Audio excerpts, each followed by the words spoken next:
Good day, YouTube, and welcome to another episode of the Albino Rhino beer review. Today we have the Rhino, and we're looking at this beer that was sent to me by the one and only Lee from Alberta, so thank you very much, Lee. It's the very first beer I've ever seen from Big Rock that was boxed and cork and caged. Video is starting after it's been open, sorry. I was just about to get to drinking the beer, and I realized that for the first time in a long time, I don't have a light behind me on, just the ones in front. And so when I lifted that glass up to sniff it, you got a perfect silhouette of my body and my junk and everything else because I'm naked. So. Beer. There we go. Look at that. Now I even sat down. I put on a shirt. I sat down. See? Hey guys. Hey. Very nice looking beer. The head was a lot larger when I first poured it, and it did pour like a dark ruby red, but it looks like mahogany brown or black in the glass. Let's give her a sniff, shall we? Oh my god. This is 9.5% alcohol, and it is a, as I said, dark cherry Abbey ale from Big Rock, and yeah, it smells divine. Coriander, orange peel, that Belgian candy sugar, that like nibs-like smell. Nibs and Twizzlers, coriander, orange peel, a little bit of cloviness, and a lot of cherries. Let's try the beer. Cheers. Look at that beer.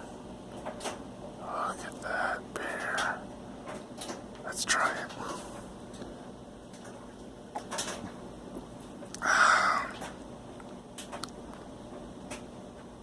Wow.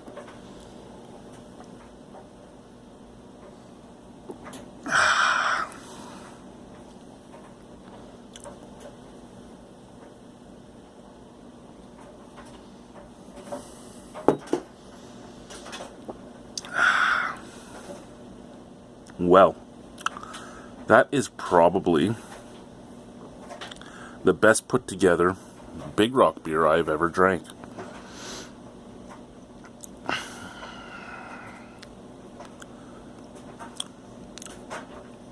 Very malty, very sweet on the forefront and very malty on the forefront. Lots of cherry, deep dark cherry. It actually almost reminds me of that black cherry ice cream you can get because of the Belgian candy sugars and stuff. So you get that really sweet, forefront, but you get this beautiful just cherry finish, and I can't get that in a lot of beers. I mean, there's a lot of beers that are even aged with cherries that don't come off with as much cherry as that.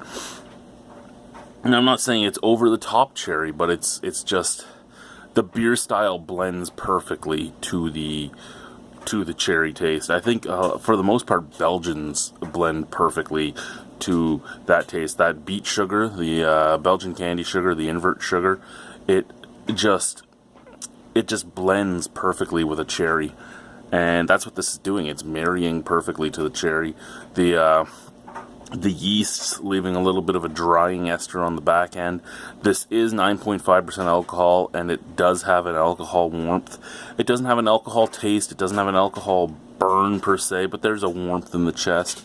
And we were actually talking about that recently on BDU, about how so many people get spoiled by not getting alcohol burns anymore on 9, 10, 11, 12% alcohol beers, and they get all worked up when they taste it now because a lot of breweries can hide it. But things like this, I think it's working well in here. Excuse me, it does have a little bit of a gassiness to it, but that's okay.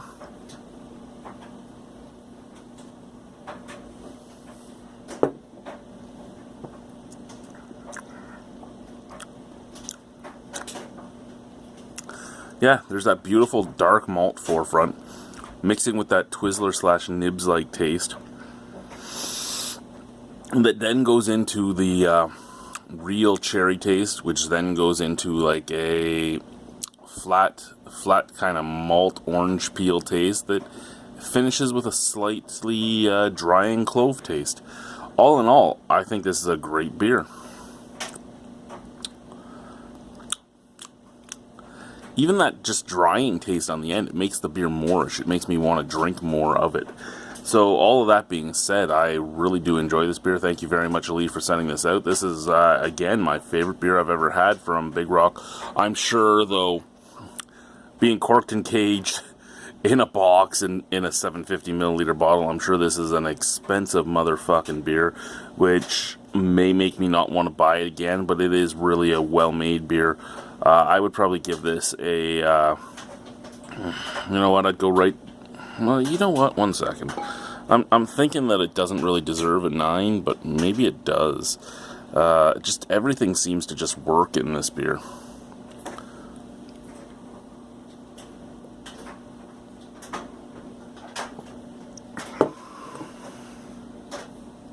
Yeah, you know what? I was going to give it an 8.75, but I'll just give it a straight up 9. Everything in this beer works. It works so well together. I'm going to go watch, what was I going to watch next? Probably more Ninja Turtles, to be honest with you. I'm watching, like I said in a few videos ago, I've been watching the 2009 edition of Ninja Turtles with my kids, and I'm kind of addicted to it because it follows the comic books pretty well. Excuse me. So yeah, I'm going to go watch that while I finish this. Thank you very much, Lee. Thank you guys for watching. Bye-bye.